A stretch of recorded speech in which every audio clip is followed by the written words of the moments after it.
அங்கே கனடாவிலே அமைக்கப்பட்டிருப்பது சில தரப்புகள் முள்ளிவாய்க்கால் நினைவு தின தூவி என்று சொல்கின்றன. இன்னும் சில தரப்புகள் இனப்படுகொலையை வலியுறுத்தும் வகையிலான தூவி என்று சொல்கின்றன. இது தொடர்பிலே பல்வேறு அபிப்பிராயங்கள் இருக்கின்ற நிலையிலும் எங்களை பொறுத்தவரையிலே தற்போதைய அரசியல் சூழலிலே கனடாவிலே அமைக்கப்பட்ட அந்த குறித்த கட்டுமானம் இலங்கையிலே இருக்கக்கூடிய சில முகமூடிகளை வெளிப்படுத்தி இருக்கிறது, கிழித்தறிந்திருக்கிறது. இங்கே இருக்கக்கூடிய சிலர், குறிப்பாக கடந்த காலங்களிலே தேர்தல் காலங்களிலே பல்வேறு உணர்ச்சி ஊட்டும் அல்லது வடமாராட்சியிலே சிலை அமைக்கப்படும், வடமாராட்சியிலே நினைவு தினங்கள் அனுஷ்டிப்பதற்கான ஏது நிலைகள் உருவாக்கப்படும் என்றெல்லாம் பிரச்சாரங்கள் முன்னெடுக்கப்பட்டு வந்த நிலையிலே புலம்பெயர் தமிழ் மக்கள் மத்தியில் கூட இப்போதைய அரசியல் சூழல் தொடர்பிலே ஒரு தவறான ஒரு பார்வை உருவாக்கப்பட்டிருந்தது, ஒரு பிம்பம் உருவாக்கப்பட்டிருந்தது. அவ்வாறான முகமூடிகளை கனடாவிலே அமைக்கப்பட்டிருக்கக்கூடிய தற்போதைய கட்டுமானம் உடைத்தறிந்திருக்கிறது என்ற வகையிலே நாங்கள் மகிழ்ச்சி அடைகின்றோம். முள்ளிவாய்க்கால் தினம் அனுஷ்டிக்கப்பட்டுக் கொண்டிருக்கிறது. உண்மையிலேயே முள்ளிவாய்க்கால் தினம் என்பது, முள்ளிவாய்க்கால் கஞ்சி என்பது முள்ளிவாய்க்கால் தினத்தை அடுத்த சந்ததிக்கு கடத்தும் முகமாக பகிரப்படுவதாக சொல்லப்படுகிறது. 2009ஆம் ஆண்டு முள்ளிவாய்க்கால் பகுதியிலே இதே காலப்பகுதியில் ஒரு மனித பேரவலம் ஒன்று இடம்பெற்றது, மறுக்க முடியாதது. அந்த மனித பேரவலத்திலே எங்களுடைய மக்கள் பல்லாயிரக்கணக்கானவர்கள் துரதிருஷ்டவசமாக தங்களுடைய உயிர்களை இழந்திருக்கின்றார்கள். அந்த மனித பேரவலத்திலே உயிரிழந்தவர்களுடைய உறவுகள் தங்களுடைய உறவுகளை நினைவு கூர்வதற்கான சூழல் உறுதிப்படுத்தப்பட வேண்டும். அது அவர்களுடைய உரிமை. ஆனால் எங்களுடைய ஆதங்கமெல்லாம் இந்த முள்ளிவாய்க்கால் நினைவு தினத்தின் ஊடாக சில தரப்புகள் தங்களுடைய அரசியல் நலன்களுக்காக தங்களுடைய உணர்ச்சி வசப்பட்ட கருத்துக்களை வெளிப்படுத்தி தங்களுடைய அரசியல் நலன்களுக்காக தவறான திசையில் இந்த நினைவு தினங்களை அனுஷ்டிக்கின்றனவோ என்ற ஆதங்கம் இருக்கின்றது.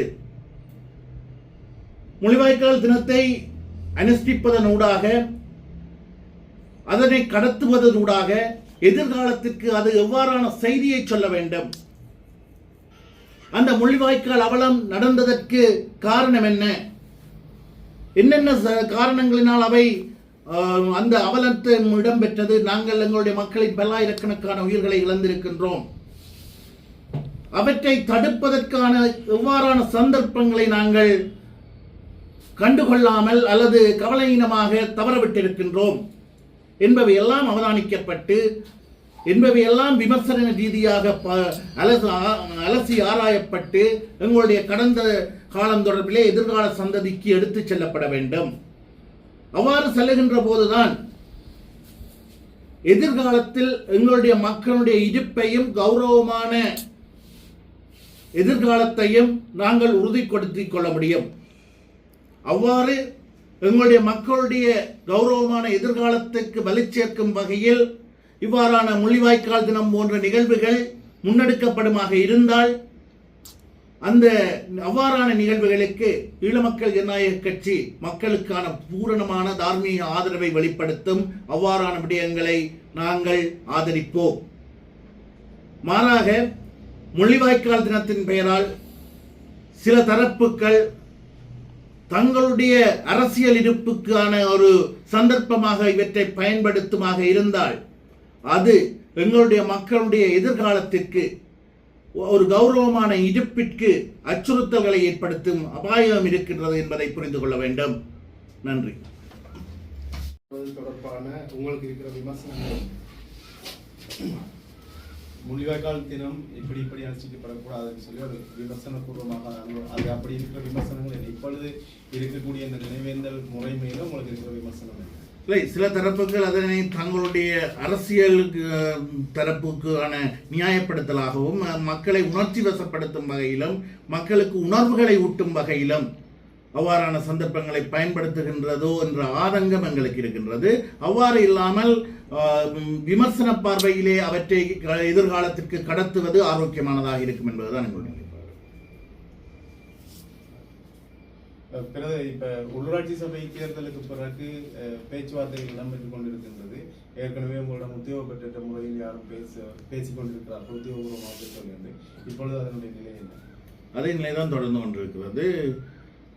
பார்ப்போம், இன்னும் நாட்கள் இருக்கின்றது தானே.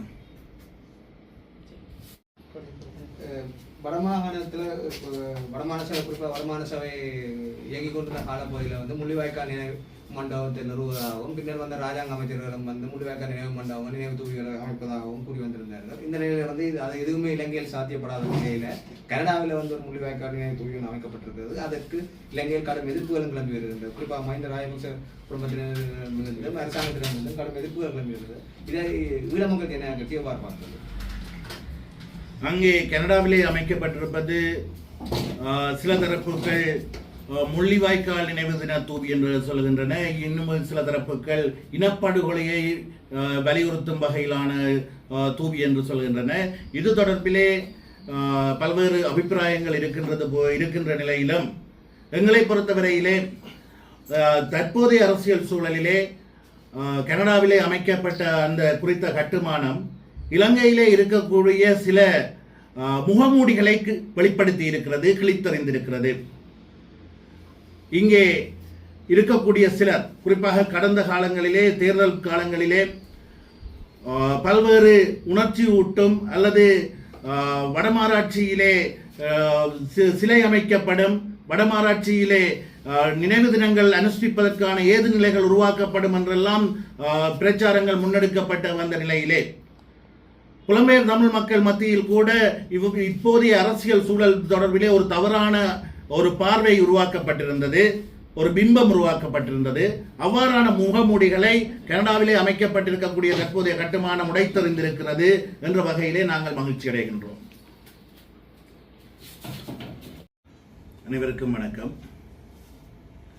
தற்போதைய அரசியல் சூழல் தொடர்பாக குறிப்பாக தற்போது முள்ளிவாய்க்கால் தினம் அல்லது முள்ளிவாய்க்கால் வாரம் என்று சொல்லப்படுகின்ற நிகழ்வுகள் அனுஷ்டிக்கப்பட்டு வருகின்ற சூழலிலும் ஆனையிறவு பிரதேசத்திலே ஆனையிறவு உப்பளம் பகுதியிலே அங்கு பணிபுரிந்த பணியாளர்கள் தொடர்ச்சியாக தங்களுடைய போராட்டத்தை பல்வேறு கோரிக்கைகளை முன்வைத்து போராட்டங்களில் ஈடுபட்டு வருகின்ற சூழலிலும் அவை தொடர்பிலே எங்களுடைய மக்களுக்கு தெளிவுபடுத்த வேண்டிய ஒரு கடப்பாடு அல்லது ஈழமக்கள் ஜனநாயக கட்சியினுடைய நிலைப்பாடு தொடர்பிலே தெரிவிக்க வேண்டிய ஒரு கடப்பாடு இருக்கின்றது என்ற சூழலிலே இந்த ஊடகவியலாளர் சந்திப்பு.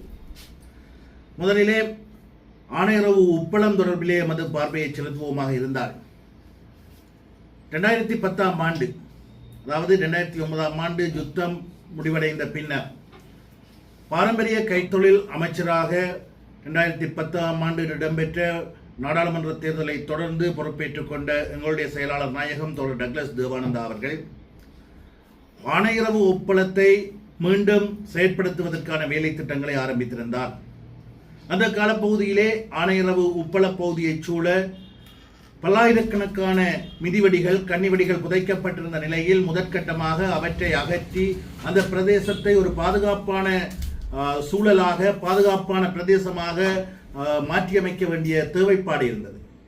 அதன் அடிப்படையிலே அந்த பிரதேசத்திலே அமைந்திருக்கக்கூடிய கன்னிவெடிகள் அகற்றப்பட்டு அந்த பிரதேசத்தில் உப்பளத்தின் செயற்பாடுகளை உப்பு உற்பத்தியை ஆரம்பிப்பதற்கான முயற்சிகள் முன்னெடுக்கப்பட்டன.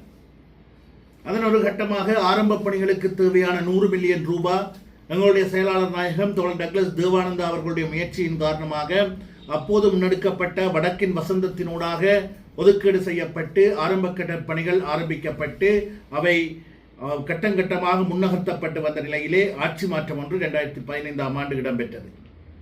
இந்த நிலையிலே புதிய ஆட்சியின் கீழ் 2016 ஆண்டு நல்லாட்சி என்று சொல்லப்படுகின்ற ஆட்சி காலத்திலே ஆனையிறவு உப்பளத்தினுடைய உப்பு உற்பத்தி செயற்பாடுகள் ஆரம்பிக்கப்பட்டிருந்தன. அன்றிலிருந்து இப்போது வரை அந்த உப்பு உற்பத்தி செயற்பாடுகள் முன்னெடுக்கப்பட்டு வந்த நிலையிலே அங்கே உற்பத்தி செய்யப்படுகின்ற உப்பு மேலதிகமாக பதனிடப்பட்டு சந்தைக்கு தயார்படுத்தும் நோக்கில் மாந்தை போன்ற பிரதேசங்களுக்கு எடுத்துச் செல்லப்பட்டு பதனிடும் செயற்பாடுகள் மேற்கொள்ளப்பட்டு வந்த சூழலிலே கடந்த சில மாதங்களுக்கு முன்னர் இங்கே ஆனையிறவில் வைத்தே உப்பு பதனிடப்பட்டு மேசை உப்பாக சந்தைக்கு தயார்படுத்தும் செயற்பாடுகள் ஆரம்பிக்கப்பட்டிருப்பதாகவும் அதற்கான வேலைகள் சம்பிரதாயபூர்வமாக ஆரம்பிக்கப்படுவதாகவும் அறிவிக்கப்பட்டிருந்தது தற்போதைய அரசாங்கத்தினால். ஆனால் இதுவரை அந்த உப்பு உற்பத்தி செயற்பாடுகள் உப்பு பதனிடும் செயற்பாடுகள் ஆனையிறவில் இருந்து ஆரம்பிக்கப்படவில்லை. இதனிடையே அந்த உப்பு ஆனையிறவில் இருந்து உற்பத்தி செய்யப்படுகின்ற உப்பு மாந்தையிலே ரஜல் லுணு என்ற பெயரிலே சந்தைப்படுத்தப்படுவதாகவும் அது தவிர்க்கப்பட வேண்டும். ஆனையிறவினுடைய தனித்துவம் கருதியும் ஆனையிறவுக்கு என்ற ஒரு தனித்துவமான அடையாளம் இருக்கின்றது என்ற அடிப்படையிலும் ஆனையிறவு உப்பு என்று அதற்கு பெயர் மாற்றம் செய்யப்பட வேண்டும் என்ற கோரிக்கை பல்வேறு தரப்புகளில் இருந்து வெளியிடப்பட்ட வந்த நிலையில் ஈழமக்கள் ஜனநாயக கட்சியும் அதனை வலியுறுத்தி இருந்தது. ஆனால் இன்று வரை அது நடைமுறைக்கு வரவில்லை.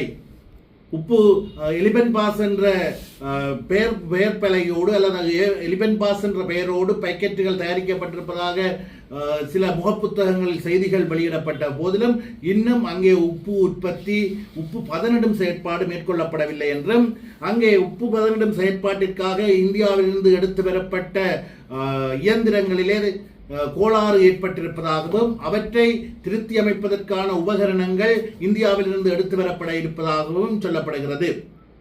கடந்த காலங்களிலே இங்கே உப்பு உற்பத்தி செய்யப்படுகின்ற உப்பை மாந்தை போன்ற இடங்களுக்கு அனுப்பி அதனூடாக நன்மைகளை அடைந்தவர்கள் இங்கே ஆனையிறவிலே உப்பு பதனிடும் செயற்பாடுகள் மேற்கொள்ளப்பட்டால் தங்களுக்கு கிடைக்கக்கூடிய நன்மைகள் இல்லாது சென்று விடுமோ என்ற சூழலிலே என்ற அச்சம் காரணமாக இந்த உற்பத்தி செயற்பாடுகளுக்கு இடையூறுகளை ஏற்படுத்துகிறார்களோ என்ற சந்தேகமும் அங்கே இருக்கின்ற தொழிலாளர்கள் மத்தியிலே தெரிவிக்கப்படுகிறது. இவை தொடர்பிலே முழுமையான விசாரணைகள் முன்னெடுக்கப்பட்டு இங்கே ஆனையிறவிலே உற்பத்தி செய்யப்படுகின்ற உப்பினை ஆனையிறவிலேயே பதனிடுவதற்கான சூழல் உறுதிப்படுத்தப்பட வேண்டும். அந்த இயந்திர பொறிமுறைகள் சரியான முறையிலே செயற்படுவது உறுதிப்படுத்தப்பட வேண்டும் என்பதை நாங்கள் இந்த இடத்திலே வலியுறுத்த விரும்புகின்றோம். இவ்வாறான சூழ்நிலையிலே தான் கடந்த சில தினங்களாக ஆனையிறவு உப்பளத்திலே கடந்த 9 வருடங்களுக்கு மேலாக பணியாற்றிய பணியாளர்கள் ஒரு போராட்டத்தில் ஈடுபட்டு வருகிறார்கள். அவர்களுக்கு போதுமான வேலை நாட்கள் ஒதுக்கப்படுவதில்லை என்றும் உப்பு உற்பத்தியில் ஈடுபடுவதற்கான மூலவளங்கள் இருக்கின்ற போதிலும் தாங்கள் வாரம் முழுவதும் கடமையாற்றுவதற்கு உப்பு உற்பத்தியை செய்வதற்கான மூலவளங்கள் இருக்கின்ற போதிலும் தங்களுடைய வேலை நாட்கள் மட்டுப்படுத்தப்படுவதாகவும் தங்களுடைய அடிப்படை உரிமைகள் சரியான முறையிலே பேணப்படுவதில்லை என்ற கோரிக்கையை முன்வைத்து அவர்கள் அந்த போராட்டத்தில் ஈடுபட்டிருக்கின்றார்கள். முழு நாளும் அங்கே பணியாற்றுகின்ற பணியாளர்கள் வாரம் முழுவதும் பணியாற்றுவதற்கான மூலவளங்கள் இருக்கின்ற போதிலும் அவர்களுக்கான வேலை மட்டுப்படுத்தப்படுகின்றது என்று சொன்னால் இது பின்னணியில் ஏதாவது மாபியாக்கள் இருக்கலாமோ என்ற சந்தேகம் அந்த பணியாளர்கள் மத்தியில் இருப்பதை அவதானிக்கக்கூடியதாக இருக்கின்றது. இது தொடர்பிலே உரிய முறையிலே விசாரணைகள் மேற்கொள்ளப்பட்டு அந்த பிரதேச மக்கள் சரியான முறையிலே தங்களுடைய அடிப்படை உரிமைகளை அனுபவித்தவாறு தங்களுடைய வேலைகளை முன்னெடுத்து செல்வதற்குரிய சூழல் உறுதிப்படுத்தப்பட வேண்டும். அது தொடர்பிலே தற்போதைய ஆட்சியாளர் சார்ந்த தரப்புகள் உரிய கவனம் செலுத்த வேண்டும் என்ற ஒரு கோரிக்கையை ஒரு வலியுறுத்தலை நாங்கள் இங்கே முன்வைக்க விரும்புகின்றோம். ஈழ மக்கள் ஜனநாயக கட்சியின் ஊடக செயலாளர் பன்னீர்செல்வம் ஸ்ரீகாந்தின் ஊடக சந்திப்பு யாழ் ஊடக மையத்தில் இன்றைய தினம் இடம்பெற்றது.